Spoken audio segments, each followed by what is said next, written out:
Oh, snap. Hold up. I think I figured out the hack. Y'all, okay, so this uh this almost didn't work. It almost didn't work. So I was on here at 5:59 and it was just doing the little spinning move. It just load and it was not giving me no kind of play. Like what? And I was starting to freak out because if y'all know my experience with trying to schedule a live stream on YouTube and the challenges that come with it. Every time I've tried to do it in the past, what ends up happening is I'll click the go live button. And if you've ever gone live on YouTube through the platform itself, then you know exactly what I'm talking about. But I was doing it this time, even though I typically don't, because it gives me problems. Like it always gives me problems. And the last time that I tried to do it, it literally wouldn't let me get into my live stream for like 30 minutes. It was so it threw everything off. And so I am happy to report that it did try me, but I refreshed the page. I didn't click off of anything or in the live. I just refreshed the page instead, and that ended up working really good. So we got some motion. I'm really happy about that because it was stressing me at. So y'all, let's see if sharing my screen is gonna go well, and let me see how my audio sounds. Okay, audio's good. And it's pretty up to speed. I don't really have as much lag as I usually do. So these are all good signs. And um hmm, let me make this a little let me see if I can make this full screen. Yeah, there we go. Okay. Okay, it is full screen. So now we are I'm going to introduce it first before I share my screen, just to proceed with caution and make sure that we are still in a good spot. So I'm going to share my screen a little bit because I made a whole presentation, and I'm going to explain to y'all what this is and what I'm doing with it so that if you're not familiar with me and what I do, the kind of work that I do, you can get an understanding of that as well. Because I have a feeling that if you're here, I am exactly who you've been looking for. I am exactly who you've been looking for so that you can stop feeling like you can't get it together and you can't figure it out and you don't know how you can be this person that can show up and be dependable and be consistent and be disciplined and do what it is that is required for you to get where you're going with your business, with your creativity, with the people that you want to help, with the things that motivate you to show up, create, offer services, whatever that is. I want to talk to y'all. Okay. That's y'all are my people and I need us to have a little powwow. And I felt like doing a breakdown of myself and turning it into sort of like a case study. I feel like that was a fun way for me to present the information to y'all. So where do I start? So, okay, the first thing that I want to say is actually completely unrelated, but I got so excited when I saw this and I wanted to share it with y'all because it was really encouraging to know that actually, let me put it this way. Have you ever seen something like a statistic or you saw like a headline and whatever was in that headline, it made you feel like you weren't broken? Like it validated you in this way that you didn't even realize you needed to be validated.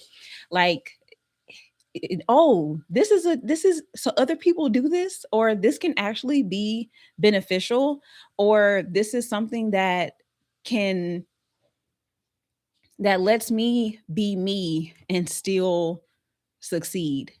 And let me just tell y'all what it is. Because talking about it like generally, I feel I have a hard time with that. So there was this post that I got from vidIQ. It was an email actually, and they had this one of the thing that the subject that got my attention was ultra long YouTube videos. And I think that it was something along the lines of ultra long YouTube videos are the key to success, or the next big wave, or something along those lines. And so what first caught my attention was ultra long YouTube videos. I was like, well, what are those? And so I read the post, and it was saying how there are people who are finding success on YouTube when they go the on the opposite end of the spectrum of a like short form video. And the ultra long videos are videos that go anywhere from 2 hours up to like 42 hours. There's a video that's literally 42 hours long. And there were like case studies in the video, because when you click on it, they had the headline. Then when you click on it, it gives you like the link to the video so you can see like the full context. So I was watching the video, and they gave case studies of these different creators who were getting like tons of views by making these ultra long videos. And their videos would be like 4 to 5, 6 hours long. That was one of the people I was saying that had a 42-hour long video. And these were not videos that were like the lo-fi videos, or the ones you're supposed to go to sleep to, like the rain sounds and stuff like that. Or they'll sometimes like the actually no the DJ mixes don't even be that long, but you've seen those kind of videos, and you know that there are people who have had success with those.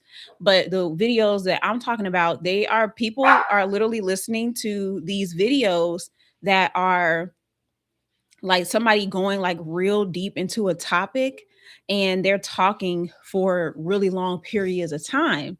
And I don't remember the statistics exactly, but they were saying that although it makes up it is the smaller percentage in terms of how many people are watching long form videos or ultra long videos, but in that smaller group, they make up more of the like watch time. So basically what it's saying is that although less people are watching those ultra long videos, those people are actually contributing to the overall watch time, and they're the ones that are really like pushing forward the platforms. Have y'all heard this? Am I the only person that has seen this? Have y'all heard about these ultra long videos? Because when I saw it, I was like, oh my goodness, have I found my have I found my thing? Because I have been talking about how much I talk. I know I've been talking about it for a while. It always amazes me that people will sit and listen to me talk for over an hour. And I mean, consistently, my videos clock in at over an hour. And although not everybody is saying and watching it that whole time, there are people who are really watching my videos, and they're enjoying it because I make the kind of content that you can listen to while you're doing other stuff, because I really go deep into the topic, and it's almost like having a companion with you while you're doing whatever you're doing. And so I felt like I was joking, and I was saying like I feel like I found my niche with YouTube, because I have been because I've branded myself in a way as the person you listen to while you doing other stuff, like almost like a podcast. Like people come and they listen to me like it's a podcast, because I go really in depth when I talk about this stuff.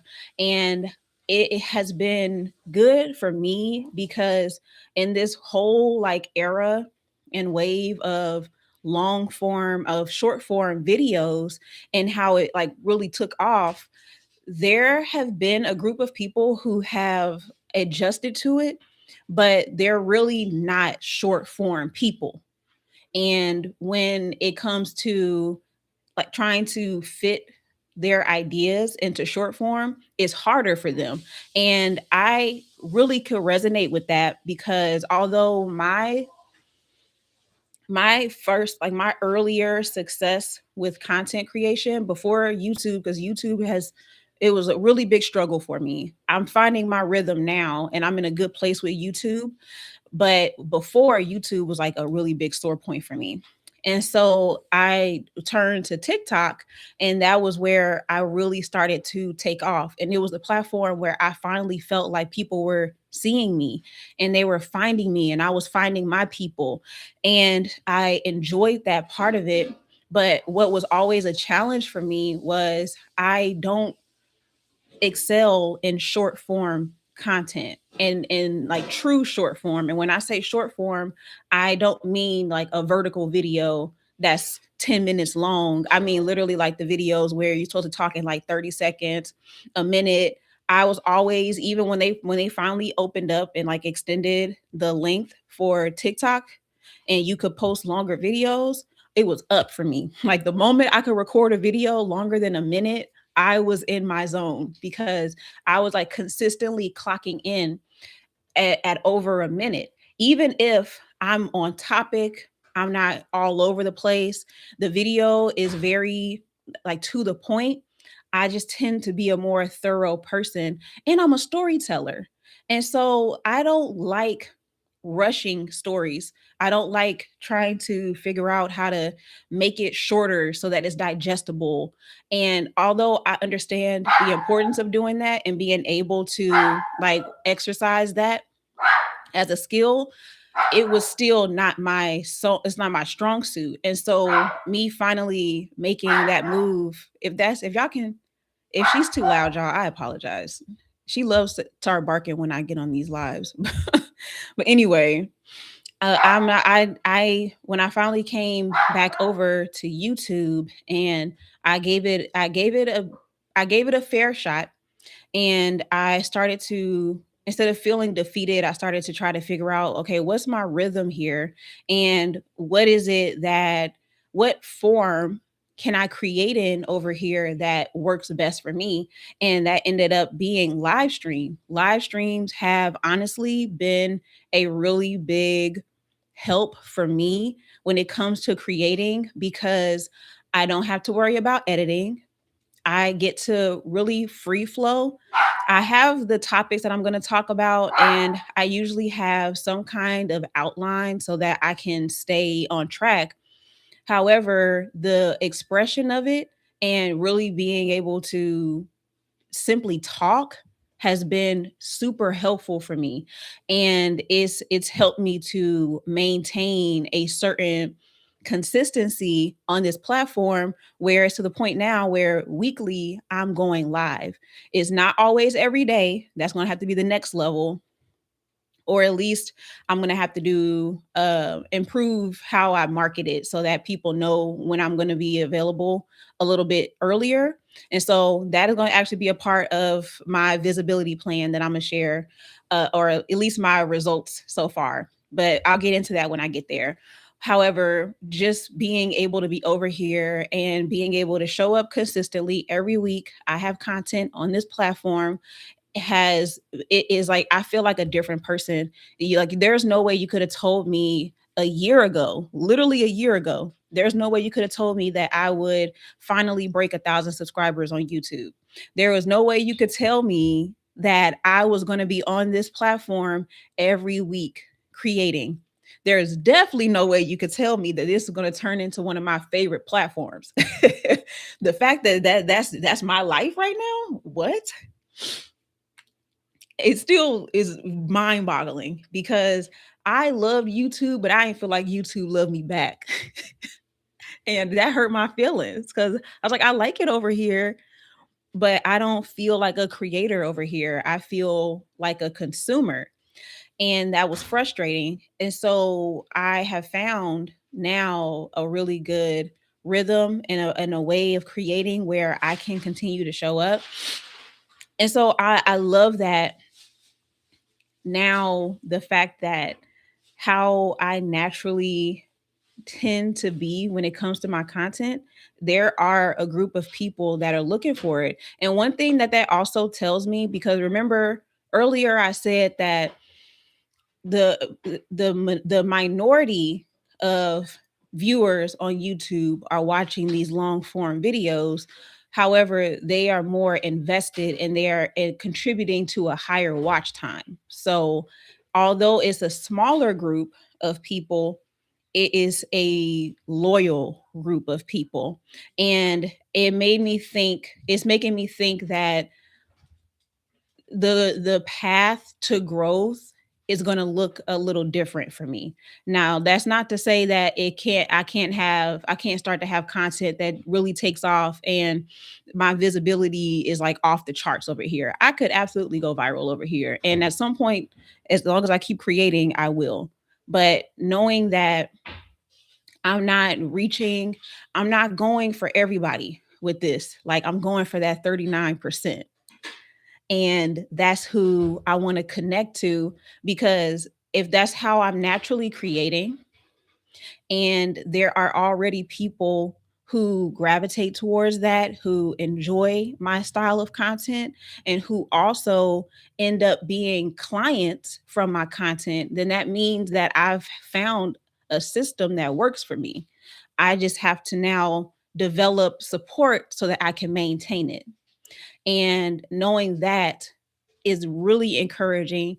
And it has given me so many different ideas for how to really like make something shake with this. And with this revelation, it's giving me some different things to think about in terms of how I can use like the different forms of content over here. So shorts, um the longer, like long form but not live stream, and then live stream, like how can I use it to create a system that all like markets towards the end goal, which is these longer videos where people can really get like a good understanding and dive deep into these things and these topics. And also I think that it is also kind of gives me some space to not just get straight to business with this, like yes, get to business, but also like not literally get to business. So it's making me think that even now I think my live streams can be a little more relaxed. And I want to share like what I'm thinking about with it. So I'll share this piece and then I'll save the rest of it for when I work out what I want that strategy to look like and I can test it out and see. However, I will share this part. No, I've been playing around with how I can format my live stream so that it involves a little bit more of the entertainment and the fun side, and then also the things that people can learn. And I've been thinking this for a while that I really want my live streams to be more like a show, and for there to be segments to it, and there can be different just different points, so like different things that we talk about, so that it can have more of a like, yeah, like a show feel, like almost like a not a news outlet, but maybe that's the closest thing I think about right now, but kind of like how the news is. So you know how the news has its different segments, and sometimes there is like the one person, like the main anchor, and then they cut, and then it goes to somebody who's like on the scene, and then it cuts again, and now it's at the weather, and then there's a breaking news section. So you know how every it has its segments. I want to have something like that, but with live stream. And another thing that I learned that I feel like everybody who creates content on YouTube, honestly, anybody who creates content should be aware of the fact that YouTube is now bringing in more revenue than streaming platforms and cable.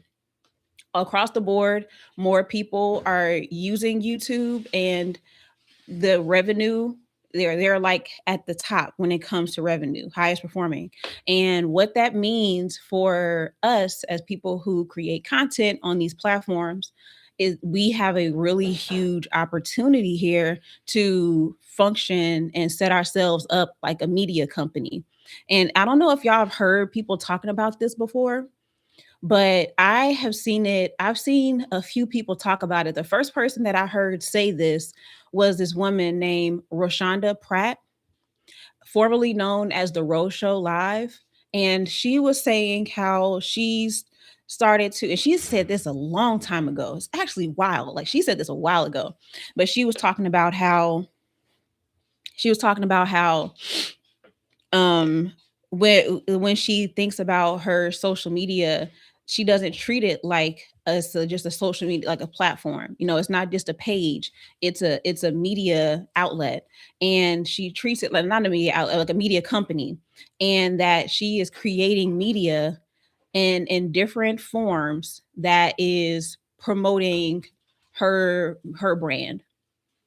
And so when she broke it down that way, I was like, oh my goodness, that gives me like again, it's like unlock these different, like this different way of thinking and seeing myself and what I'm creating, and seeing how it's like an ecosystem of content, of media, and how the people who understand that and lean into it are really seeing success in approaching it that way.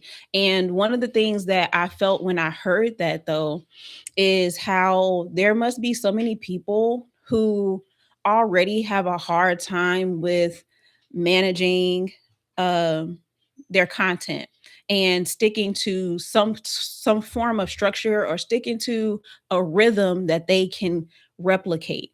And how now, hearing that and knowing that, that's actually a good idea, that's a smart way to approach it, but feeling inadequate and feeling like they're not equipped to actually approach it that way. Because if I'm not consistent at this level, there's no way I can start moving like a media company. That just sounds like more content, more work, and I'm afraid that I'm not capable of doing that.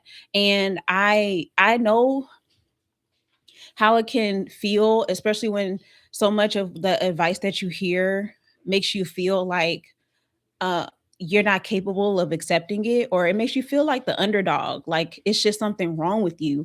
And I have spent the last few years understanding that approach, like understanding the creative mind, understanding in a lot of ways the neurodivergent mind, and understanding how we approach things, and how we see the world and how we operate, and showing how we are different.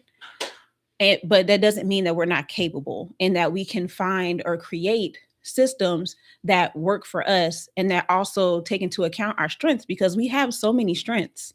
As creatives, we have so many strengths, and we have so much to offer people that it would be a shame to not go for those things because you don't feel like you can maintain a system that was never built for you.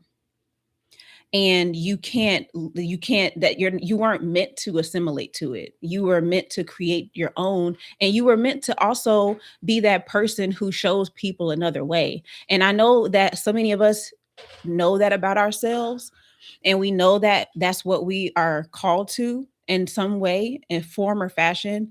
It looks different for everybody, but I know that we know that, like, we get that, we know that we are pioneers, and we know that we're trendsetters. But the thing that comes with that is also knowing that although you are not, the system has not been created for the way that your mind works, it doesn't mean that you can't follow a system.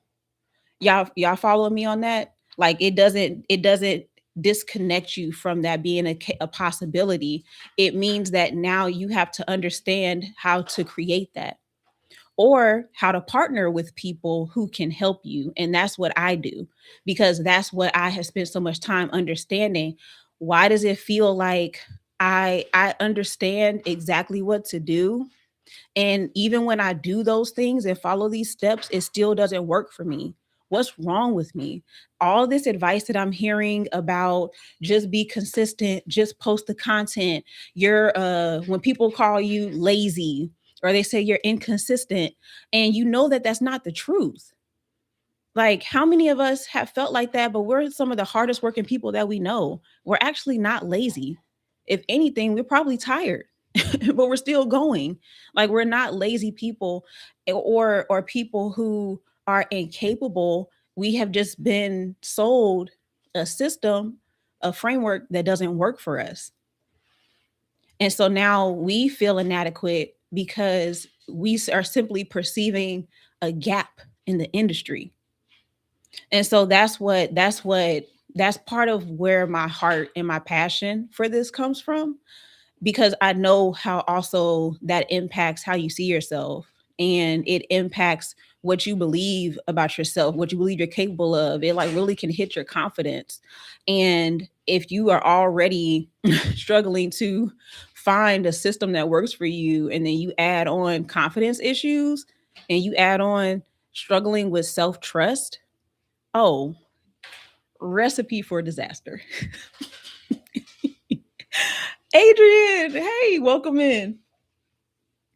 So I get that, y'all. I really do get that. So the fact that we are now entering like this ultra long form era, well, I believe it. I think that there is a fatigue there and with short form, and I do believe that people are seeking longer content. But the way that I see it is that it's not about doing what's trending, and it's not about doing what's popular, because long form content isn't going anywhere. Like short, they thought that short form content was just going to completely eradicate it, and nobody wants long form anything anymore. But people are showing day after day, no, actually, we want some in depth stuff.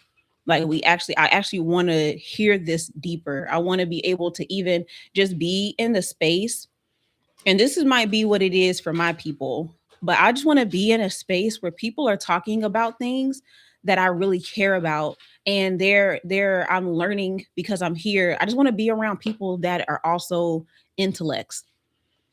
I want to be around people who are talking about like deeper things, because I'm a deep thinker, and being able to just be in a space where those conversations are just being heard, even if you're not the person like talking to the other person, just having that environment and creating that environment. I feel like that's what these long form and ultra long form videos are doing, because now it's reaching those people who may not be the majority of people, but like I said, those are the loyal people. And those are the people that, if you got people that are sitting there and listening to you talk for an hour plus, 2 hours plus, you have some people that are really loyal. And I mean, even when we think about live streams, like so many people's live streams are hours long. That's become a normal thing for people to do, is have these super long live streams, because while yes, it is helping people, or at least entertaining people, it's also a source of comfort, and it makes people feel like they're around people. And I understand that. I get that. The only reason why I don't spend as much time in many live streams is because I I get fatigued with I get fatigued with the conversations, and it feels like it's hard to find a lot of a lot of creators who are going that in depth for that long, or creating that space for that length of time. So when you do find them, it's like a big deal. Oh, let me grab this drink, y'all.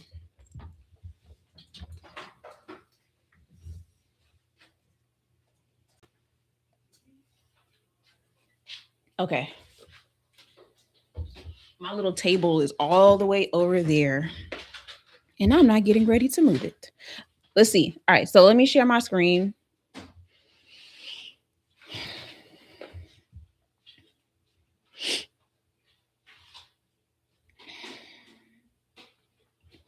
Allow. Okay. Entire screen. Share this screen.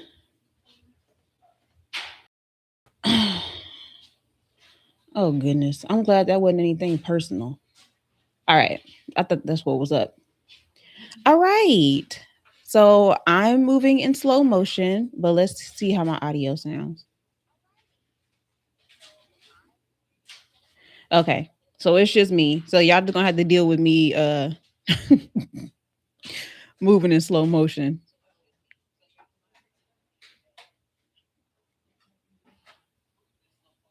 Okay. Yeah. All right. Look at that. Okay. So, welcome everybody that is coming in. I am about to give y'all a peek. Well, not even a peek. I'm about to give y'all all the tea on this new content strategy, a visibility strategy, really, that I created for myself. I am pulling from a few different things. The main thing that I use to create this is my creative thinking styles.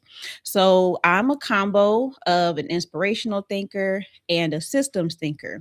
And so a lot of how my creativity flows and the way that I think and even just the way that I create is connected to this way of thinking, and that is what I have to take into consideration when I'm thinking about how can I create a system for myself where I am able to show up consistently. I am able to, honestly, my goal, my personal goal, especially for the time being, is to be able to post every day across multiple platforms. The main ones being TikTok and Threads. Okay. So, not literally every platform, but those are the two where I want to make it a point to show up every day on those platforms. And I made this for myself because I am at a place where I am able to increase my capacity and what I'm able to do in terms of marketing. And so I know that that means that I have the capacity to do it. I need to go for it because the more that I am testing and refining my message and my content, the quicker I can get results in terms of what works and what doesn't. And so this is really for me to test it out and to get sharper and sharper with it so that I'm starting to reach more of my people with this. So the inspirational thinking and the system thinking is the first part of it, but then there was a couple other things that I had to think about as well. Like, what are the things that I know are going to end up being a challenge for me? Like, what do I know is going to end up being that roadblock or that point where I get stuck? What are the things that come up? So I had to take into consideration that I need I need to have some form of instant gratification. And I am not ashamed to admit that. I want to feel like something, I'm getting something for what I did. I want to be rewarded for following through on the stuff that I do. And I feel like a dog when I say that. You know how like dogs are motivated by food, but I that it's the truth. Okay, it's the truth. And so I needed to have something. I needed to have a way to reward myself for showing up that was not tied to the results of the content. So how can I still post and show up and not be so tied to the results of each post that I put out? Because that was just taking me through it. Like that whole thought process, stressing about it, worrying about it, constantly checking to see, that's too much for me. And it's too much for any person. Honestly, it's not healthy. And I know that I wanted to figure out how I can do that. Like I needed that to be addressed. And then the other thing was, what do I do when I start to have certain things that will trigger the hesitation or it'll trigger the procrastination?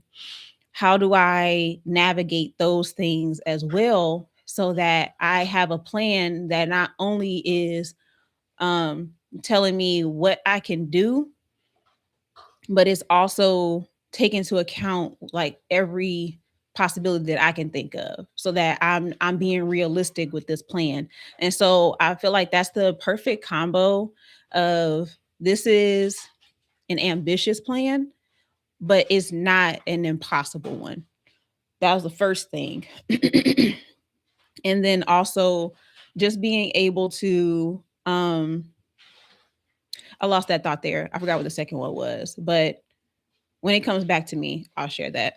And we move to the next one. I think I'm getting into talking too much about that first part. Man, now I really want to remember what I was going to say, but let's keep on moving. So throughout this plan, we're going to talk about the core strategy that I have, the platform roles. So, what each platform is doing for me, the idea life cycle, the weekly rhythm, the challenges in the systems, and the idea generation. That was the part that I forgot to mention. Also, how I come up with ideas and what do I do when I have this really dope idea, but I also know that I can't implement this at this very moment.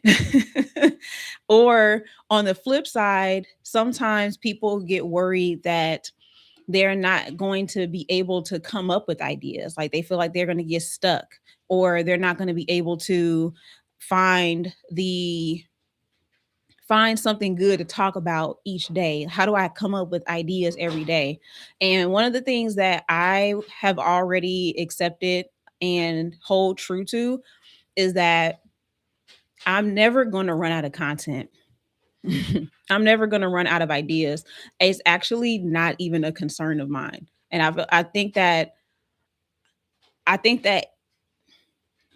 when people worry about that, I feel like it's really tied to something else. And I won't get into that right now. Hopefully I remember that later though. But I feel like when people say that, it really is tied to something else. It's not really tied to them truly believing that they can't come up with enough ideas to post every day. Um, but maybe it is for some people, but whatever. I don't feel like that. I double back on it, but I'm not. I don't feel like that's really the problem. So I'm gonna leave that there. Anyway, I don't have that particular concern, but what I do sometimes get stuck on is like how to take this idea and turn it into the right kind of content. And so that was one thing that I wanted to be able to take into consideration. But also, there can be certain things, like certain topics, that make me a little nervous to talk about. And sometimes there are just thoughts of like, ooh, should I say this? Or like, how is this going to go down with people? Is like, is this gonna ruffle a few feathers? Like those are things that I think about sometimes as well that can cause me to hesitate when it comes to putting out content. And so all of that really is overthinking it. Definitely will be honest about that. And so I wanted to take all of those things and take that into consideration creating this plan, because I feel like all of it contributes to it. And that was the reason why for me, and I have a suspicion that is for a lot of you that are watching this, but I just had a suspicion that I needed a strategy that included more than just how often I should post. I needed a strategy that was more flexible and that was not so, this is exactly what you have to do every day, but it also doesn't completely not have any structure to it either. Like I still need some kind of direction. So I knew that I needed a better balance when it came to that.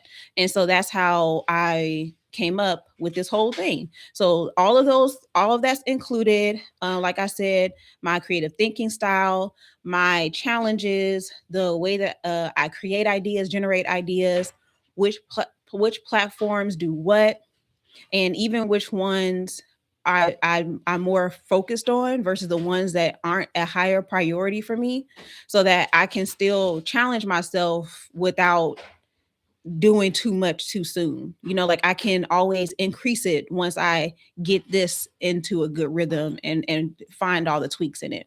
So all of that is in there, and my creative thinking style helped out a lot with this. So let's get into the next part. So the core strategy is that I am not posting content. Like that's not really what's going on.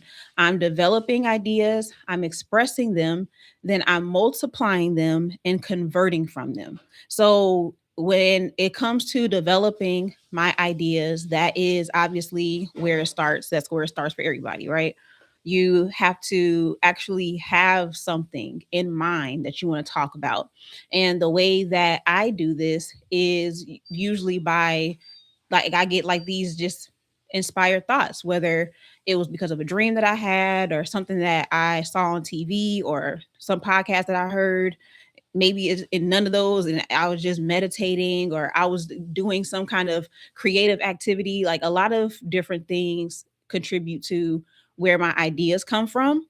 And so once I have this idea, then it's time to develop it and figure out, okay, I have this phrase. How can I expand on this idea so that I can turn it into content?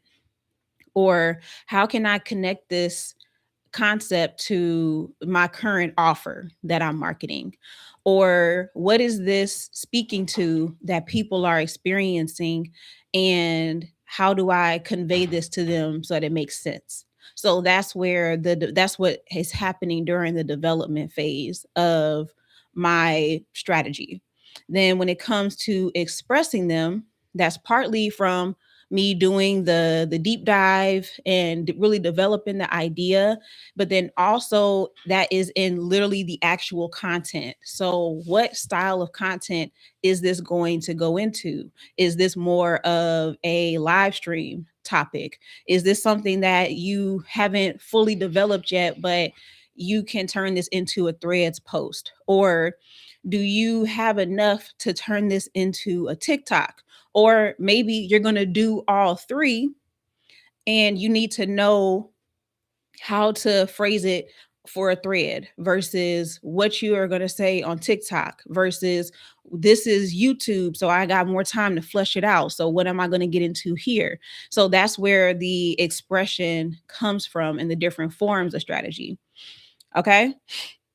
The next part is then multiplying them. So being able to firstly put it into different formats, like I was saying with the expression, but then also how do I like continue to iterate with this idea, because I can take one concept and not only can that create enough content for maybe like three different posts on different platforms, but I can continue to make this idea go and I can continue to add to this and I can continue to put more into this so that it multiplies it that way as well. So that's the next part. And then converting is where people turn into clients or when they turn into customers.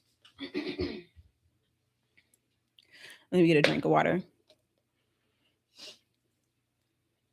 So this is where you convert them into clients.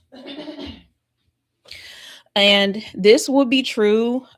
This is my strategy. So mine is more catered towards business.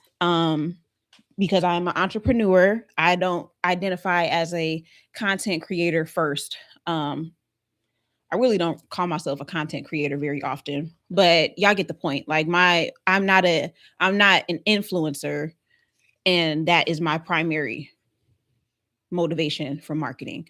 So um I'm gonna be coming at it from that angle. But however, conversion in general is relevant for anybody that is on social media, making money from social media. So that's my process. And the process is not necessarily the content cadence or the content rhythm, but it is just the way that like my creative ideas go from in my head to on the screen, into in the world and into conversions. So how does it go from an idea to converting people? So that's the overall like creation method there. So my idea engine is again how my ideas flow. And so it starts with the idea, but the concepts aren't something that are in isolation. Thank you, Adrian. Yeah, I got in. I tapped into my aesthetic thinking bag, and I made a whole presentation on it. So it making them stretch across multiple platforms, but also adding depth as well as reach with them. And so every idea that I have goes back to my engine. So that's the idea to development to, oh, this no, that's different words there. The idea, the development to, let me go back. The development to express to multiply to convert. So I didn't even catch that. I don't know how that switched up on me. But anyway, each cycle strengthens my messaging and it deepens the audience's understanding of the perspective. And this part is really important, not just for understanding how my ideas flow, but it also is important because now it reinforces the concept that I have to I have to keep using these ideas. Like, I don't know, I had this question as well, but like what do people have against repeating content?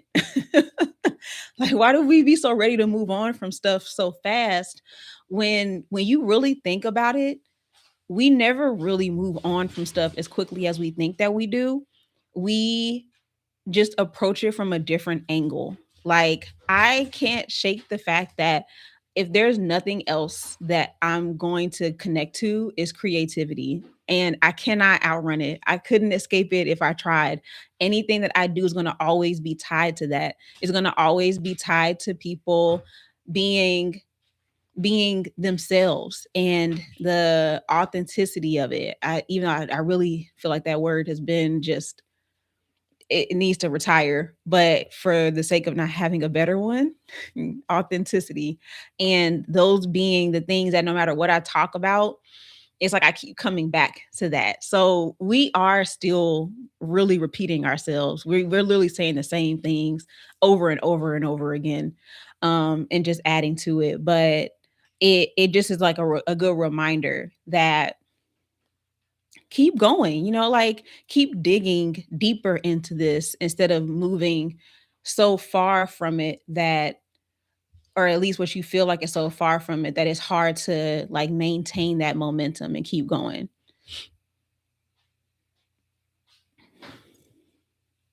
So my core message lane, this is this is where this is like the like I want to say like pillars, but this is like the areas where I'll be really like maintaining when it comes to my content. Uh I hope that was clear because I feel like I jacked that all up, but we're gonna keep on going. So the different elements that are going to be included is creativity. So my natural expression that is, like I said, whatever I do is going to always connect back to creativity. The other thing is the thinking styles, the creative thinking styles, and how I process ideas and how other people process ideas too. But this is really about like how I express it, I guess, and like where my messaging is.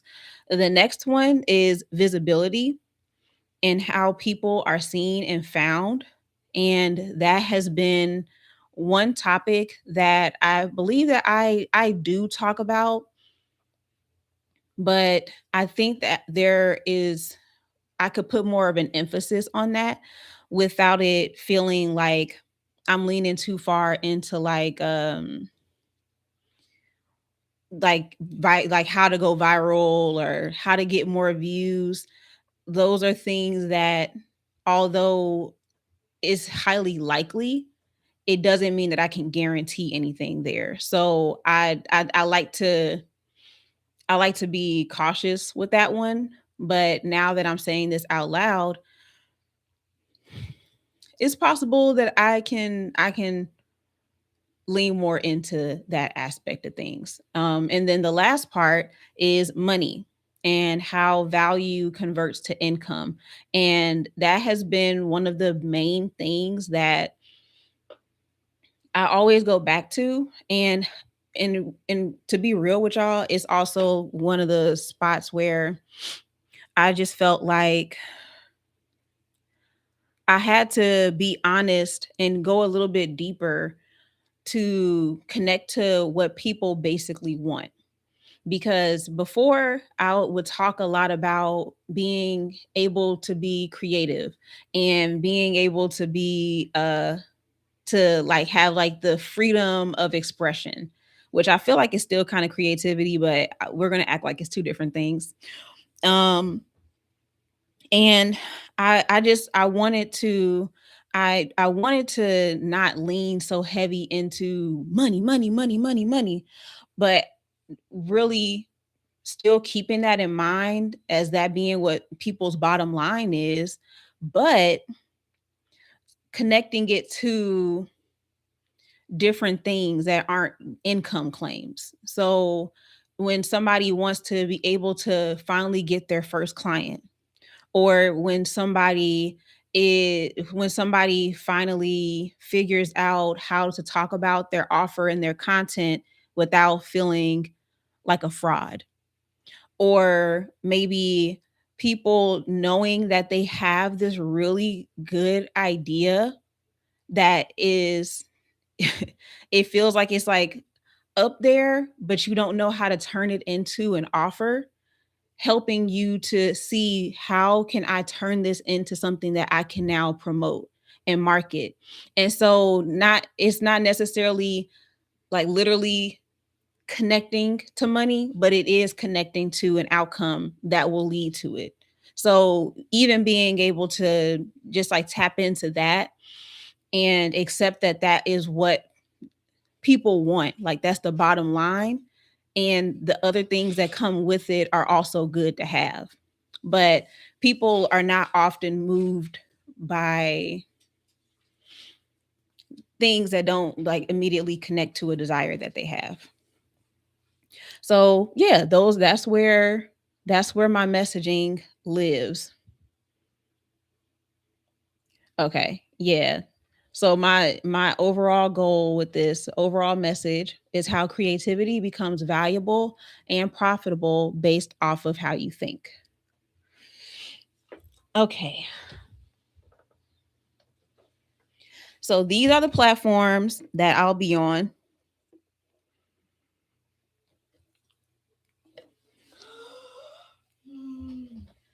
and they are no, I'm about to say they're kind of in order of importance, but they're not. I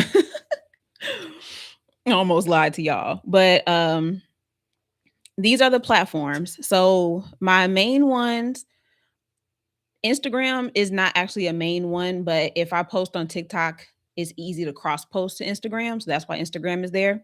But TikTok, YouTube, and threads were my main focus for social media. So um, a lot of the marketing and the awareness that like those are the platforms.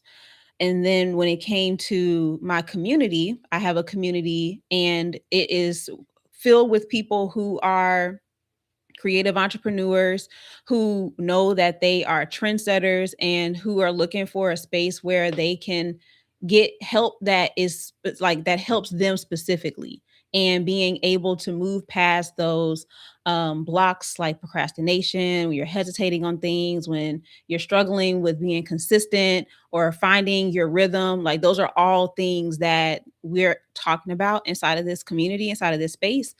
And it's important to me to make sure that they're not getting like leftover energy from me. So when I say that, I mean that I want them to feel like because they have invested into this community, into this space this far, that they're getting a different level and they're getting something from me that other people aren't getting. They're not that everybody ain't getting it. Like they get some a little bit more special from me. And so I didn't want to treat that space like an afterthought.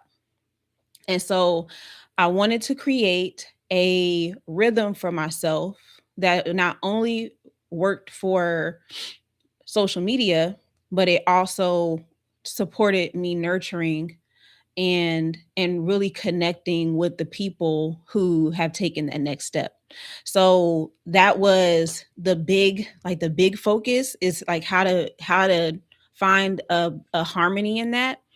And this has been super super helpful, because now it helps me to see what kind of content belongs where. Like there is certain content that I'm posting on threads, based off of what my purpose is, which is really to like resonate with people and relate to people. It's really good for meeting people. Like I love threads. And then also it's been doing really well for me in terms of conversion. So I was like, we got to stay locked in with threads. And so that's what I use that space for, versus the community and even email. They get more of like the raw things that are going on, or they're getting like deeper behind the scenes into what I'm doing and what I'm working on, what's working, and even some sessions where they get to ask me questions and I can do like Q&A with them, or we have space where we can just meet and get some stuff done. Like all of those are the things that come with that, and the style of content that will go in that space. And then TikTok is where it does a couple of different things. So discovery, testing out ideas for monetization, because I do use it for TikTok shop. I'm an affiliate on there. And so it's serving me in all those different ways. So I want to make sure that I'm showing up on TikTok like a platform that pays me. um and then as far as YouTube goes, YouTube is where I get to go deeper, where there's depth and there's clarity, and I can really share fully developed ideas, and there my audience gets to understand my mind more and how I think, and it helping them to see if I'm somebody that can help them, if I'm somebody that they want to work with. So those are all the roles that each platform plays. And as far as how I work out ideas, so remember I was saying that um there it was like threads and TikTok are like my testing ground. And that's where I will drop.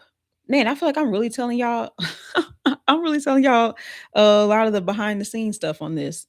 Um so shout out to you if you're still listening. The so with threads and TikTok is where I test out my ideas. So it's where I'll have, like, let's say I have a phrase that came to my mind, or maybe I have like something like punchy, like a couple of sentences that are related to an idea that I plan on fleshing out later. Or maybe I'm testing it out to see how interested people are in this. And then I can take that and use that to continue developing the ideas as well. So it is really good for that. But then also, like I told you, it's been really good for conversion in terms of getting people to my creative thinking style quiz. And so the quiz, all right, I didn't put my phone on do not disturb. I apologize. Um, the idea, oh, I hope that comes back to me. Okay, so threads, TikTok, testing. Um, I was just talking about the quiz. So the conversion from threads has been leading people to the creative thinking style quiz that I have. And so the creative thinking style quiz is actually a free quiz, and I have it tagged in the description box. So you can go and you can take that quiz and you can find out what your creative thinking style is and what that means in terms of how your ideas flow, what platforms are best for you to use, also what where you procrastinate, where your challenges are. You can learn all of those things from your creative thinking style. So the threads has been getting people over there, and a lot of people have been going and taking the quiz. So I like that because now that is bringing in more people and adding to my email list. So it's been really good for that. So from threads to TikTok, YouTube is where I get to fully develop those ideas and to go even further. So let's say, for instance, one of my threads does really well, and I'm like, okay, that's a good concept, that's a good idea. Let me develop this more so that I can turn this into a YouTube video. Because regardless of what the platform is, if you see that there's an interest in a particular topic, it's highly likely that that will perform well on any platform. You may have to tweak the format of it or adjust the way that you present it, but the concept itself is a good one. So that's how those two play well together. Then going back to TikTok and Instagram, because I don't have to just post one time on TikTok, that is where I can really distribute it. So let's say I take some clips from my live stream on YouTube and I'm posting those over on TikTok and Instagram, which is actually something I do. So that helps as well with the consistency. So I'll have that and I can distribute it to those platforms. That's good because now that is increasing visibility, that is bringing the awareness to new people, to new audiences, and it is also showing up for people who are already in the following me somewhere, but they didn't know that I was going deeper. So it's all like playing into one another. They all pour into one another. So with TikTok and Instagram, distribution. Then when we go to email, email is where I can deepen that connection with my audience. And so they're getting direct communication.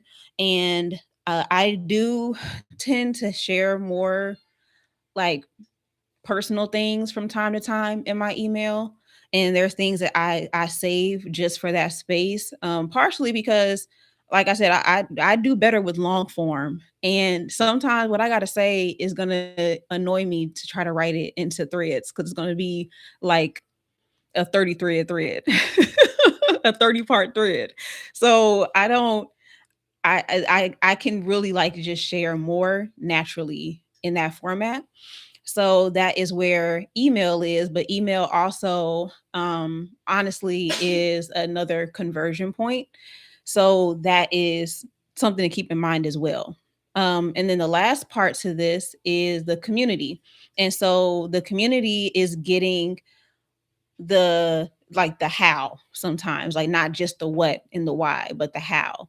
Or they're getting to see really like behind the scenes of my thought process and the things that I'm doing, because there are some aspects to the experience that I'm not using as content to promote. Like there's certain things I'm not sharing, but I am sharing and going deeper inside of this community. So it honestly is also a space to deepen those relationships as well, or at least go deeper on the topic. But it also has like the application. So it really feels like you're getting something special and you're getting a treat because of the choice that you made to join it. Man, it makes me wish I was promoting it now, but I don't have a way for you to join it for free. Maybe I should reconsider. Things to think about. Okay. So, my week overall is going to look like the actual creation days is really like twice a week. Sometimes I will naturally just create more often than that because I genuinely enjoy making content. However, it's not a requirement. Like I really can get by actually creating twice a week and then just eating off of what I created.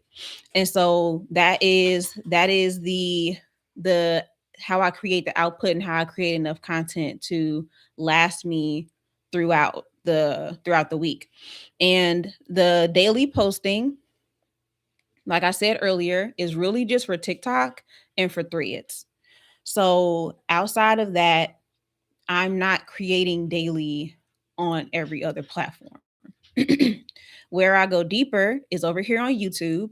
So I will have 1 to 2 posts a week. One of those is usually a live stream.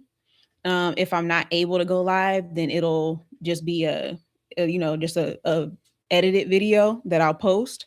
But 1 to 2 times a week.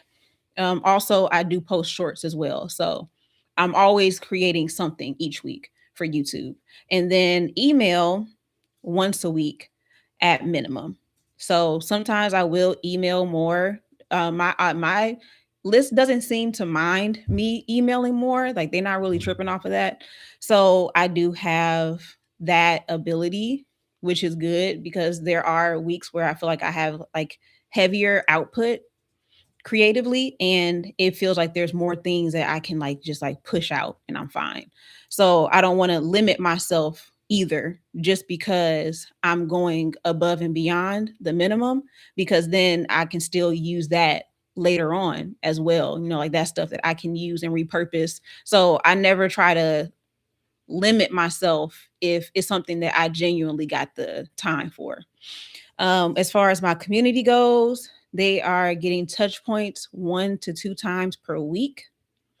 And then from there, I have my weekly evaluation. And this part, y'all, was actually super important for me because I needed to be able to look at my analytics and I needed to be able to evaluate my videos, but I also needed to chill at the same time because I was adjusting based off of daily feedback. And that is detrimental for progress because I'm pivoting too much to actually give the results time. And so being able to have ways for me to evaluate myself each day, but like not like chill on the evaluation as well, like not go too deep and not take it as a sign to change anything just yet. So the questions that I ended up giving myself is that each that it really should be daily, but up to weekly. Did I show up? What resonated? So things like that. And there was actually some more questions. I just didn't put them on the presentation, but asking questions like that helped me to still evaluate it and take in the feedback without it becoming something that is too extreme. And so this was a really good middle ground for me. And that's what I was saying earlier about being able to accommodate the things that you just know how you are. Like the kind of person that you are. Why are you trying to change that? Like, let's be real. Like, you want to feel validated 5 minutes after you post it. So create that for yourself. Or that if that at the end of the day you didn't get no comments on that video, you're gonna panic. You're gonna freak out. So how can we circumvent that, knowing that you're going to probably keep looking and you're going to probably keep evaluating? So let's just switch how you do it. Like let's like just be real. Like it's me I'm talking to. Yeah. So let me talk about some of the common challenges that I have, and y'all let me know if you feel this way too.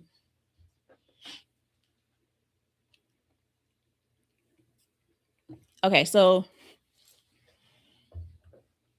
common challenges that I have is this isn't enough. This is the thought that I'll have. This isn't enough. or unpredictable days, and low engagement days. Those are like three of my biggest challenges that will absolutely slow down my momentum. Um, so when it comes to this isn't enough, um, it was really about like how the post performed, or like feeling like I didn't post enough content. And actually, because the low engagement was really more aligned with what I just said, but like realizing, like feeling like I didn't create enough content. And I feel like that's something that I don't feel like I hear people talking about. And I think it's because it's not as extreme as like I'm so inconsistent, like I don't post anything for days. I feel like there's a group of people who are showing up consistently, but feeling like what they created still wasn't enough. And I think like that's a group of people that don't get, like they don't really get acknowledged as much. And so that is one thing that I have definitely felt and will really like ruin my night because I'll be thinking about that. So that was something that I needed to be able to address and acknowledge that completing my goal is the goal. You know, like that is what matters. So like going back to my minimums, as long as I am meeting those, I just got to let it be what it's going to be, you know? And if I do have more, like I said, if I do have more that I can put out, that's great. But that doesn't need to be the standard. So that was the first one. The next one was unpredictable days. So there are, for the most part, my days are pretty the same, but especially last year and this year, I'm a mom, and so my son is 10, and that school will call me and let me know what he's up to, what's going on. And the like last year it was a lot of me having to go up to the school, and like things can happen like really quickly, really abrupt. And so even outside of that, there will be times where like I'll just have like unexpected obligations. And so my days are not always the same. So being able to have a buffer and being able to have content basically that like, you know, in the clip. So when I know I ain't got it to create something from scratch, I don't have an excuse of not posting because I can go and find something. And so that's basically the way that I'm the way I'm doing that. So it feels so much less like, it still feels like pressure, but it feels more like the pressure that makes me feel empowered, and not the pressure that intimidates me, or the pressure that feels like I'm doing too much. You know, like I think that is very reasonable to post every day. Like I just don't think that is just this unrealistic thing. And so but also knowing that that doesn't mean that I have to create from scratch every day. Like I don't have to put that kind of pressure on myself. I feel like that gave me a good balance of I ain't got to go too far, but I also can't escape accountability either. So, unpredictable days. And then the last one is low engagement. And so that is where I will like see how one video performed. And let's say like I'm testing out a particular style, or I've started this series, and I post the first video and what I want to be a series, and it like nobody pays attention to it for real. Like it is really slow. It's really only getting like a couple of likes, not a lot of views, or it's not getting a lot of comments from people. And so when I see that, that is where like that daily adjustment thing I was telling y'all about, that's where that'll start to kick in, because I will take that one video as feedback, when in reality I might do that same series for 4, 5, 6 days, and I just do it consistently, and the fourth or fifth video might be the video that takes off.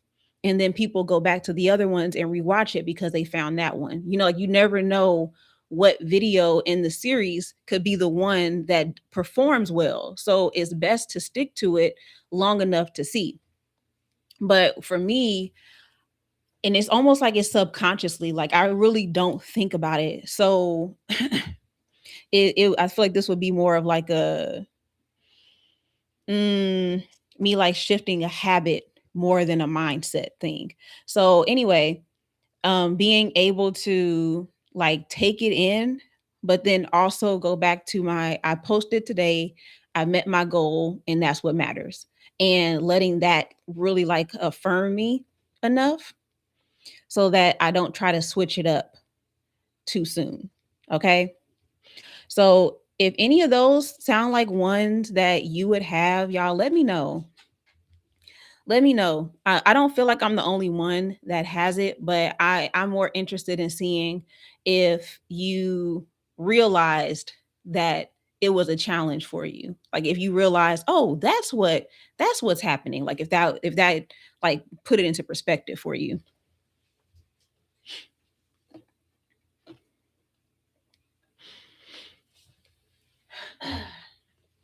Okay.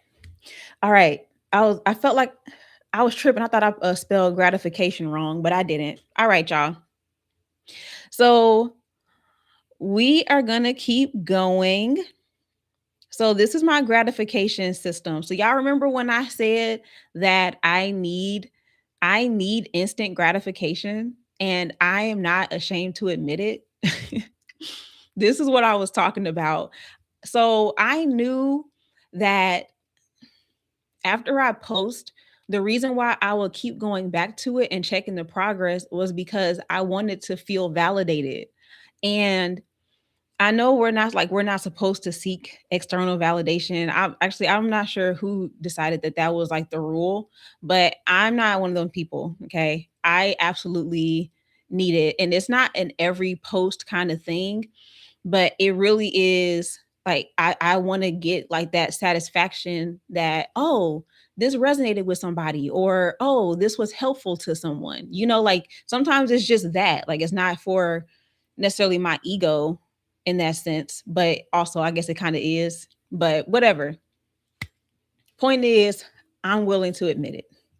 And so instead of using me viewing my post as that form of gratification for me, I now have different things that I can do after I post that make me feel gratified. And so one of the things that I did for Threads is I started tracking my posts every day.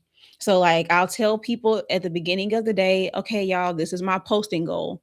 And then at the end of the day, I'll go back on Threads and I'll post done.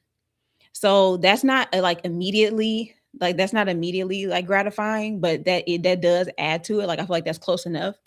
But the other thing that I tend to do is like I'll get up and I'll like go out and sit outside if the weather is good, or I'll get off and then I'll go to another platform and just scroll for fun, or just like get up and like make myself a drink. Like I'll do different things right after and try to put my phone down.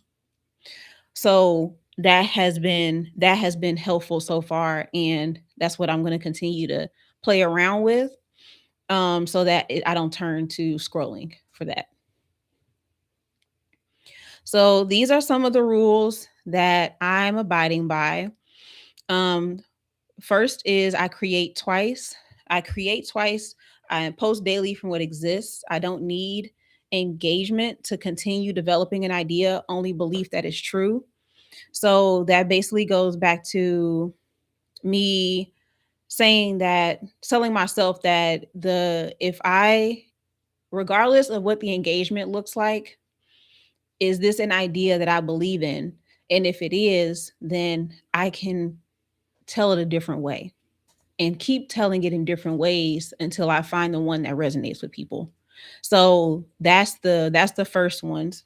The second rule, the third and fourth rules is I don't evaluate midweek. Momentum matters more than metrics. I develop ideas deeper. I don't chase new ones constantly. And so I really like leaning into the fact that I am a deep thinker and that ideas, they are going to naturally get deeper, and when I can dig deeper and add more to it, that makes it even more powerful. So leaning into that and knowing that me constantly evaluating and adjusting too soon is interfering with my ability to do that. And then 5 and 6, my job is to show up, not to measure. Posting equals done, not was it enough. The act of posting is the completion, not the evaluation. So going back to my job, did I do my job? Did I show up and market myself at the minimum that I said that I would? Okay. And me completing it is what I'm evaluating, not how it performed. So it's putting it back, putting the ball back in my court and saying that I'm not I'm not in charge of how this performs. Like I'm not in charge of how many people see this, but I do have control over me showing up, you know? So that's the mindset that's tapping into. So earlier, I talked about my creative thinking combo being an inspirational and a systems thinker. And so my ideas come from processing, reacting, noticing, and connecting, not from just sitting and brainstorming. Like I do not come up with ideas on demand. I'm not that girl. And so I naturally have to create environments for myself where ideas can come to me, and in letting that be how I build out this whole idea that has come to me. So ideas, some of the ways that ideas naturally come to me are talking things out. So, like live streams, conversations, voice notes, noticing patterns in what I see and experience. I'm really good at pattern recognition. Like, y'all, I don't even be trying to find them, they find me. And it is what it is. Being bothered or excited by something. So, when something's like really making my big toe itch, like it's just like, ooh, why? Or if something makes me feel excited. And so responding to content that I consume, that also is something that tends to do pretty well for me. So my ideas are all like already happening around me, and they emerge naturally based off of how I think and how I like move throughout the world. So my only job is to make sure I capture them before they fade. And so that is where having a process for me, where I how like a process for capturing my ideas and making sure that I take advantage of it, and not hold off on them too soon. So processing spaces for me are live streams, voice notes, and talking it through. The verbal processing is very powerful for me. So the next one is real life observation. So experiences and interactions in my daily life. Input with intention. That again is me responding to the content that I've consumed or even what's going on in the world, kind of like commentary. And then pattern recognition. So that is how they flow. There's no particular order to them. It's just like different options, different ways that the ideas pop up.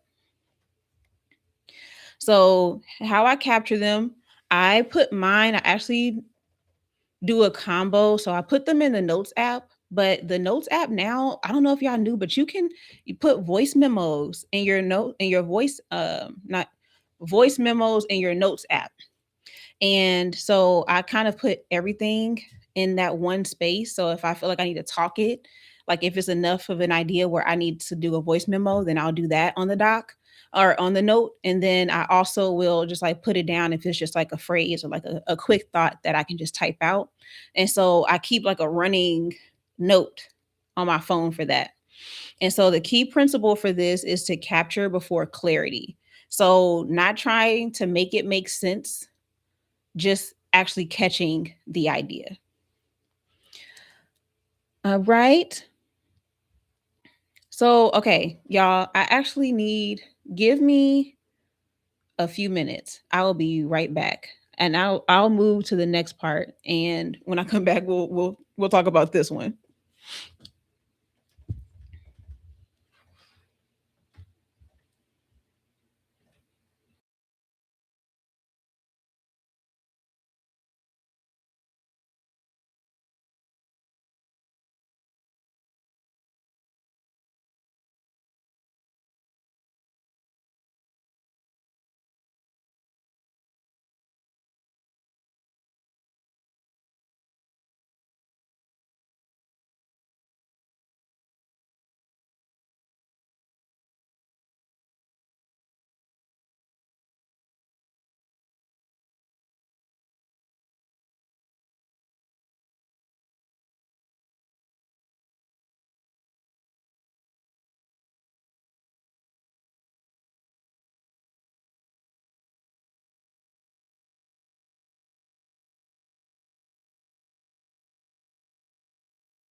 Are y'all still here? What?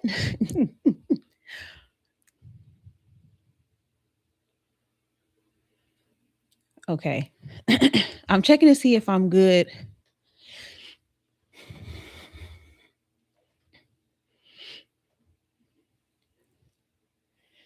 But I think this has like a really crazy lag. Okay. Yeah, it is. It is a pretty big lag. Okay. That's all right though. So, all right, let me get back into it.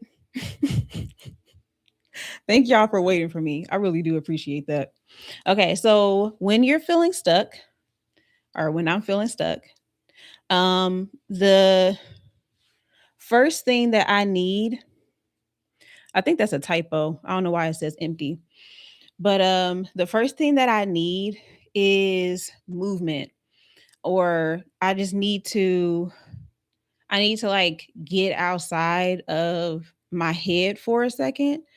And that is usually really helpful to get the ideas moving. I'm not even really sure what it is, especially about walking, but it feels like when I walk, it like moves the ideas, like it's very interesting. And so that is helpful for me. Um, and then the next thing is to um y'all, I'm so sorry. I'm trying to figure out how I put this in here. What this order is. Yeah. Anyway, giving myself movement and just separating from the whole situation and coming back to it does help. But it's just so weird to say now because I don't get stuck like that anymore. Like I genuinely mean that. I don't get stuck like that.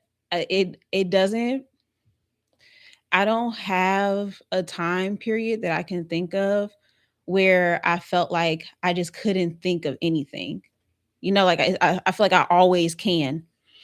I do sometimes have more moments where like I get in my head about posting it, or I'll get in my head about editing it, but the actual idea itself isn't as much of a challenge. But these are still things that I'll find myself doing, um just because I'm feeling away in general. So I'm feeling anxious or I'm feeling stressed out, and that can sometimes impact my ability to like really create something. So maybe that is where it might be considered getting stuck. So that's probably the closest that I feel. But just like actually coming up with ideas, it don't really be like that. So, but I do think that it is happening for a lot of people though. So this will still be useful for maybe somebody else. But it doesn't mean that it's completely irrelevant, is basically what I'm saying. So here is how I filter through my ideas now. So first thing I do is I ask myself, is this something I believe is true? And not, is this good enough or will it perform? So basically, not worrying about how it's performing and more so about, is this an idea that I believe is true, that I believe is important? And if the answer to that is yes, then this filter helps me to keep my content authentic. There it goes again. Authentic and sustainable. So I can really make something, like I can really, like I can deal with this. I can maintain this rather. So yeah, there's something else I wanted to add to this. I'm trying to remember what it was. Something is something I believe is true. Is it good enough or will it perform? Okay. Hmm. I guess that's all I have for it. So here is how the process flows for me. So when I notice something catches my attention, or a pattern, a frustration, insight, etc., then the next thing that I do is I capture it immediately. So literally write it down the moment I think about it. And that's why having my notes app is really helpful, because I'm usually close to my phone. So boom, right there. And then from there, I can play around with the format of it. But one thing that I have been getting into the habit of, well, it's not even really getting into, I have the habit of doing this at times, is writing it down. Like literally just writing, but not when an idea comes to me, just writing in general. So as I am just writing, just express myself, I'll also get good ideas from that too. So it almost feels like a reward for writing, because sometimes I do not want to do it, but I know that I need to. And so yeah, having the actual like physical writing be a habit is helpful. The next thing is talking, so processing it out loud with live streams or voice notes, conversations, all of these things, however, just verbal. The next thing is to extract from it, so get clear points from it. Or if I'm having a conversation, what am I noticing about the conversation? What's the core truth? What resonates? Why does it resonate? And then the next thing is to post it. So sharing it, and letting that be it. Like really just like putting it out there. So yeah, that's the system that when I get into that, I find that it is getting like more and more natural for me. Like it feels like the ideas really flow now. And it's crazy because as I'm saying it, I'm realizing that I don't say that often. And that's probably someone's wish right now. Like that's probably something that somebody really is hoping for. And because it's something that feels so natural to me that I haven't been considering how I do notice a difference, and I haven't talked about that much. So now you know if that is something that is a challenge, if coming up with ideas is stressing you out and it feels like you don't know what to create day to day, or it feels like you just like your ideas just feel stale and you're not sure how to like make it more reliable. That is what I have been able to do by understanding my creative thinking style and learning how to challenge myself without ignoring the things that are necessary for me to have and to succeed. So, yeah, this is the it's done wonders. Like literally wonders. Before I go to the next slide though, y'all, I really wanted to shout out myself for this slide because this part right here, where it says how this connects back to your system, I put that on the sign myself and I put it on that Manhattan sign and it looks like they're connected. Like I can see, I'm gonna be fair, I can see like a slight difference, but I feel like I did a pretty good job matching it. Like I had to choose like an off-white so that it didn't look too bright and have like an animated look.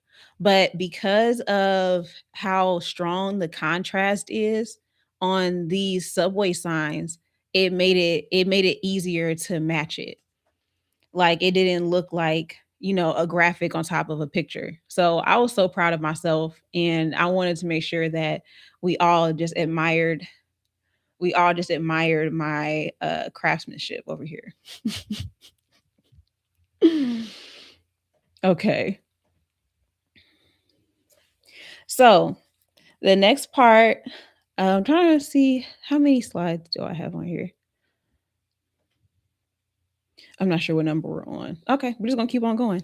So here's what to trust for myself. So this is where I get to build my self trust. Not hunting for or forcing ideas, and accepting and understanding that they are a natural byproduct of how I think and how I move through the world. And and trusting that I can create enough, like really not operating from a place of scarcity and thinking that I'm not going to be able to uh maintain this, and not from a place of like it really is unrealistic, but it's more like I'm limiting myself. Like being able to see that I can create consistently and that the ideas will be there. And so it feels like it's a little deeper than just a strategy, even with that, because it's tapping into, like, I guess, like, it would be considered like a limiting belief. It feels like it's something else though, and I don't know what, but it just feels like it's tapping into something deeper. And I think that that is what so many people have been trying to express is missing when it comes to content and creating a content strategy. Like I think that the emotional part of things isn't always addressed, and it does play a part in why people can have all the information. They can know exactly what to do and still not do it. Like that is not insanity, but like, it's just like when you break it down like that, it's like it's got to be something else. Like it can't just be they don't have the skills. So I like that this approach is taking all of that into consideration. So, a simple daily practice for me: capture 2 to 3 thoughts a day, and I can honestly report that I had between 2 to 3 different content ideas today. So, and I captured them. So that is already happening. The next one is there's no pressure to use them immediately. I have them and they're down, and I can be good with that. And just notice them and save the fragments. So whatever I got, just put it down and don't try to force it or expand it beyond that, unless it really just flows, like, but don't force it if it's not there. And then let the ideas accumulate naturally. So now I have a whole bank of ideas that I can go to, even if I'm having an off day, or I'm having a it's a really busy day and I didn't have enough time to really like sit down and like put anything down on paper. Like I didn't have time to execute anything too crazy. So my only job is to stay aware of what I'm thinking about. And I feel like that in and of itself is a job. Like really being somebody who's like thinking about what they're thinking about. And I feel like I heard somewhere that there are people that don't do that. So I was like having a moment. Hey, did y'all hear that? Had y'all heard that before? That there are people who don't think about their thoughts? Or did I make that up? Let me know if you heard that before. But anyway, thinking about what I'm thinking about so that I can remember to document it and use that as content. So that is a job, just numero uno. So yeah, I don't have to worry about. Oh, there we go. That was the end of it. So I don't have to worry about. I don't have to worry about like being making it deeper than what it is. Like I don't have to add all this extra pressure onto it. Like just like let it happen and then have your plan, but don't make the plan so strict that is really just like stressing you out more than it needs to. And honestly, I don't feel like it should be stressing us out. Is that like revolutionary to say, or is that controversial? Like I really don't feel like content should be stressing us out the way that it does. You know what I mean? Like I don't think that it needs to be that deep. And that doesn't mean that I'm saying it shouldn't be intentional and that it shouldn't be you shouldn't be making it work for you. Like you should definitely be looking to assess things and improve. But like stressed out, like when people tell me they hate making content, I'm like, that's terrible. Why do you hate it? Like you get to wake up each day and you get to create a piece of media that people are going to see. Like, and you can make it as extensive, as extravagant, or as simple as you want to. Like people are literally willing to listen to you while watching you make a cup of coffee. Like it you can content should be fun. I don't think that it should be as stressful and as like daunting as it is for people. So I think that like when we do get to lean into what makes sense for us in terms of how we create and where we create, and there being things that you can use that are some like good tools and like best practices, but outside of some of like simple rules, like you really it really shouldn't be so strict. Like you shouldn't make it so hard for yourself. Like do it the way that makes sense for you. And maybe that's what frustrates me.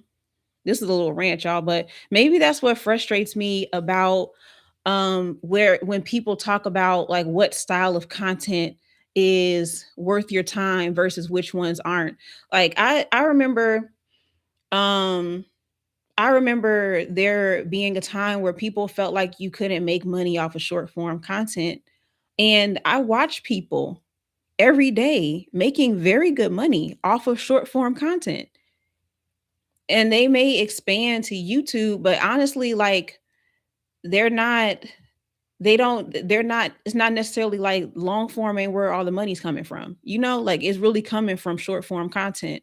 And so I remember that being the thing, and then the people being like, nobody watches long form videos no more, or podcasts are dumb, you shouldn't start a podcast. Like it's just like all of these like definite shoulds and shouldn'ts when it comes to how to market your business. And people are consuming all kinds of content. Like, do you realize that? People are consuming all kinds of content, even the written ones, which people were saying wasn't worth your time. People still are reading blogs, newsletters. Substack is definitely proving that point. And so there's just so many options, and all of them are viable ones. And so I feel like people get themselves like too caught up in what the rules are and what you should be doing, and not stopping to think, for one, is this pushing somebody's agenda? Because a lot of times there is an agenda being pushed. But then also, like does is this why what makes this person's word law? Like what makes this the end all be all? Why did you now make that the only way to do it? And so I think that a lot of people get themselves caught up in, oh, is this because this platform or this style of content isn't relevant, when it has nothing to do with that. It's your content, the way you're creating it. If it's the kind of content that makes sense for you, are there certain things that you can adjust in the content so that it actually performs better? Like what can you do to support it, instead of assuming that it's because of the style of content? Like it's just I didn't realize I felt so strongly about that, but there we go. Cause it really gets to me. Like it grinds my gears. But yes, this is my visibility system. Okay. We are safely clocking in at an hour and 47 minutes. I actually wanted to see how close I could get to 2 hours. Because I felt like last time I went live, people really started to come in like around like that hour mark. And I started people seeing people come in around the hour and a half, hour and 50. And I was like, that's so interesting. Like here I am thinking that I need to wrap it up, and maybe I need to let it rock a little bit longer, you know? Oh, what's up? The expertise. How are you doing?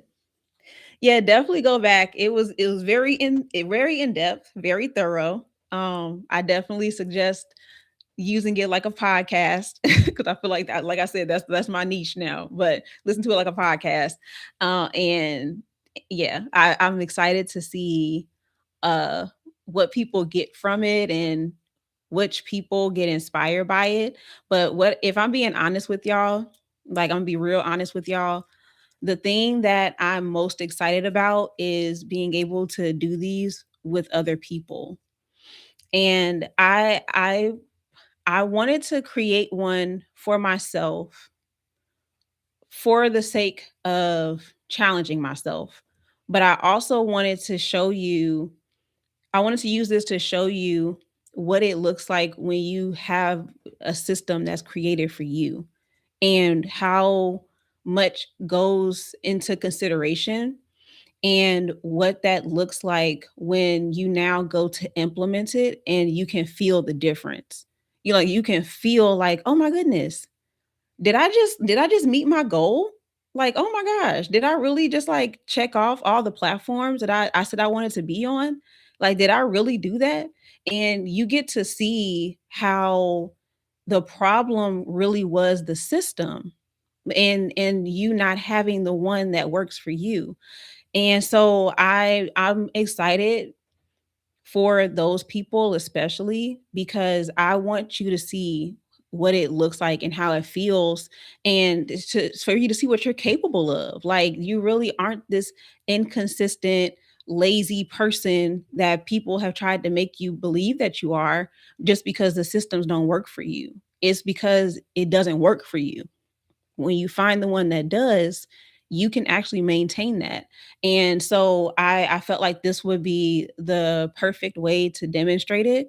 And then also, like, I'm taking my own advice and I'm doing it in real time. And so it's been helping me to stay accountable to what I said I wanted to do and how I wanted to show up.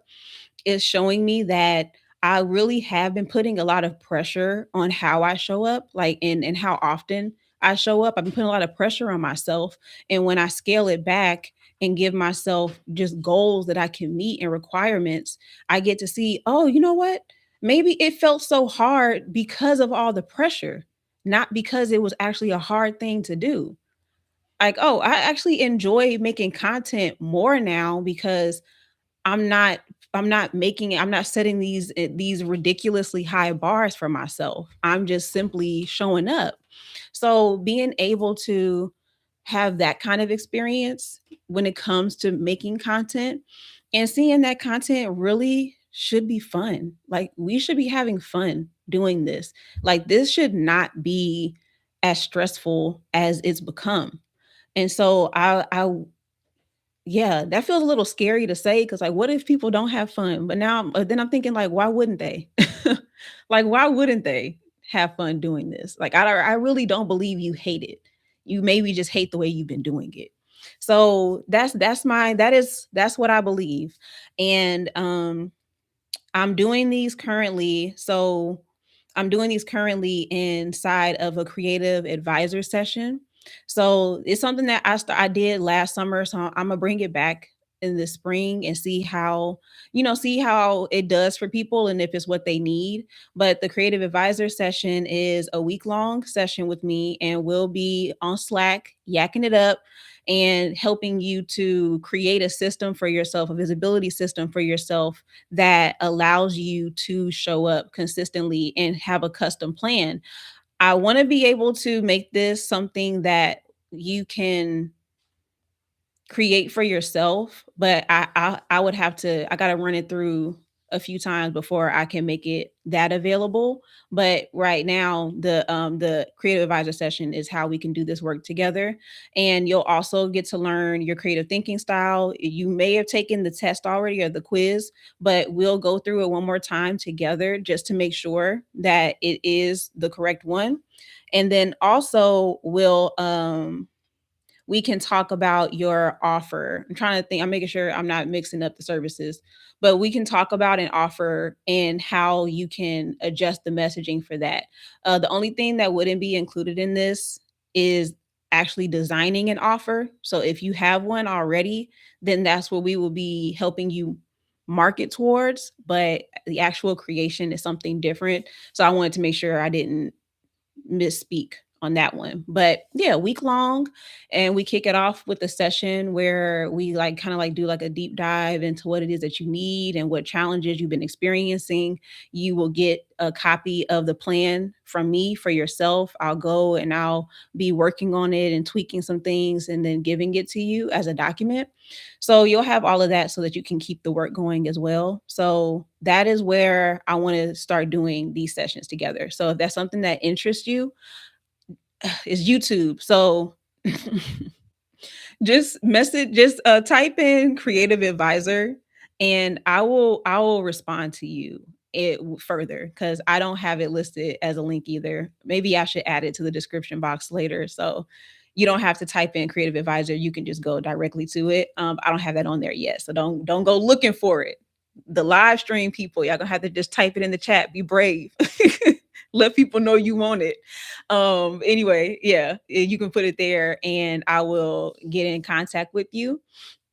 But for the people who just wanted to listen and were just curious, I hope that you enjoyed it. I really appreciate everybody that came through and that stayed. A few of you have been here for a while, so I thank you for that. Um, and if you missed the beginning of it, I was talking about some interesting things. So I'll tell y'all a little bit, but you got to go back and watch it. But I was talking about something called ultra long videos, and it's a style of video that has been really successful for a lot of creators, and it makes up the smallest amount of viewership, like in terms of amount of people, but it is also the group that is driving the watch time. So they're extremely loyal viewers, and they're making up the majority of people who are staying on this platform. And so because of that opportunity is there, and there are people like me who are naturally like long-winded.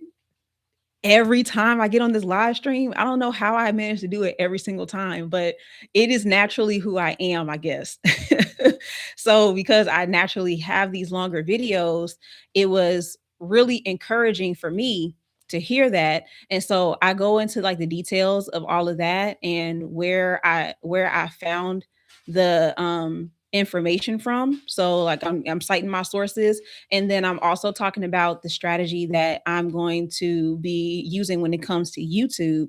I gave a part of the strategy. So I gave a part of that as well. So you can use that as inspiration for you if you decide that you want to get into the ultra long form game. So yeah, go back, give it a listen. And I talked about something else, but I can't remember what that is right now. So sorry. But it's all up there in the beginning. And yeah, so yeah, y'all, that's all I got. That's all I got for real. Oh, wait, let me look. I'm sorry. Okay, y'all was commenting. So for sure needed something to throw on while I pack for a trip. This is perfect. That is hilarious. I was just saying that for some reason, I'm the person that people come to. Oh, that's so much better. I'm the person that people listen to while they're doing other stuff. I was literally just saying that. So that is hilarious to me. Okay, Adrian said not controversial, but necessary to hear. Oh, okay. I love that. I definitely love that. So you don't hate what you're doing. You hate the way you've been doing it. That's a gem. Thank you. Yeah. Yeah. I really feel like more people should be having fun with it. And you're probably you're probably seeing other people who are having fun, and you're like, man, like what is that like how does it seem like they're so creative, and they're having so much fun, and their content is so fun to watch. And how are they able to live this life, not realizing that you could too. You can be enjoying your content and having fun with it, and people being able to see you having fun with it, and they're like, now how did you get that? Like, no, you become the person that they're looking at. So I think that that is, yeah, like I said, more important than I realized it was. But I'm glad that you enjoyed that. I'm glad that y'all enjoyed the live stream, and I am going to get off of here now. Yeah, I almost hit 2 hours. I'm wondering if I should stay on till 2, or if I should just go ahead and get off. Now that I said it out loud, it feels like the time is taking longer.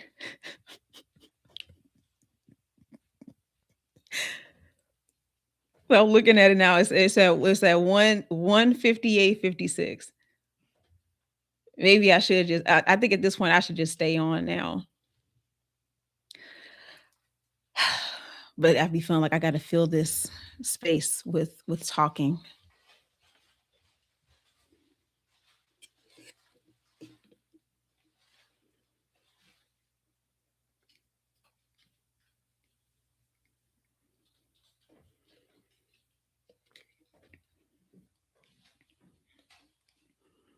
We got 30 seconds left.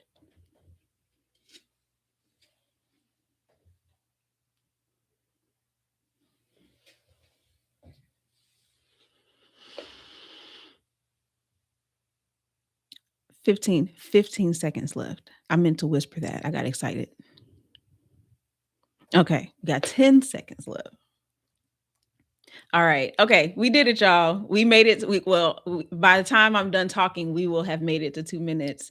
I love y'all. Have a good evening. Have a good week. If I do not come back on here until next week, but I hope that you enjoy yourself, enjoy your weekend. I hope that you're getting good weather wherever you are in the world, and take care of yourselves, because it just seemed like each day is getting just worse and worse. I wanted to say something better than that, but that sounded bleak. But y'all get what I'm saying. It's getting ridiculous. So take care of yourselves the best that you can, and I will see y'all in the next video. Bye.